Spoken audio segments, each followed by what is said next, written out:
Okay, 100 years of Rwandan history in 3.5 minutes. Let's see how we go. Before the Europeans came, people knew where they stood. The elites were the Tutsi and the peasant masses were the Hutu.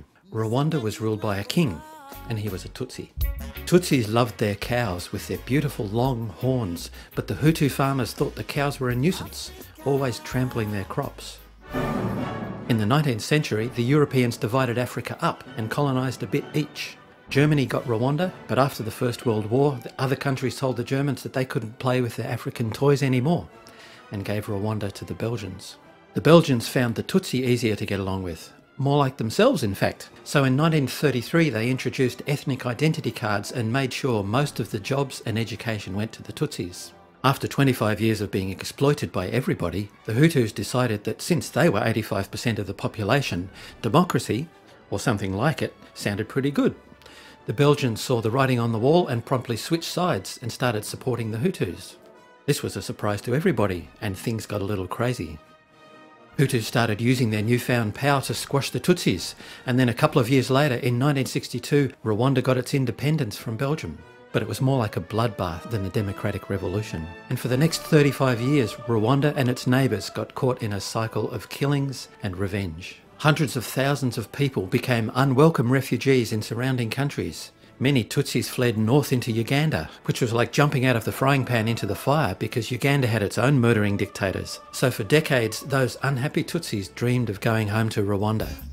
Meanwhile, south of Rwanda, in a little country called Burundi, the Tutsis were still in power and murdering the Burundi Hutus. So the Hutu refugees from Burundi fled into the south of Rwanda, determined that they would never let Tutsis treat them like that again. Yes, it's getting complicated, isn't it? The Hutus in Rwanda didn't know what to think. On one hand, they'd overthrown their Tutsi masters and got power for the first time, but on the other hand, there were plenty of Tutsis left, and one day they might come looking for revenge.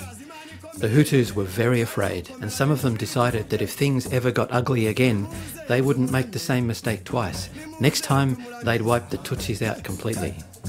Meanwhile, huge amounts of foreign aid money was ending up in bank accounts of corrupt Rwandan government ministers. But life wasn't getting any better for ordinary Rwandans.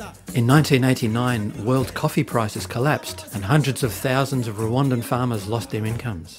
In 1990, many of the children of the Tutsi refugees in Uganda decided it was time to come back to Rwanda and sort things out. Their rebel army, the RPF, marched out of the Ugandan bush to make war on the Hutu Rwandan army. The Hutu government of Rwanda saw a way out. They got on the radios, they made speeches. The Tutsis are coming, those snakes and cockroaches will murder your children, they'll take away your land and they'll turn you into slaves. A few other countries tried to get the two sides talking, but it was no use. The leaders weren't about to give up their power, they kept stirring the crazy pot until Hutus were nearly out of their minds with fear. On the 6th of April 1994, the Rwandan president's plane was shot down, and the message went out. Those Tutsis have killed the president.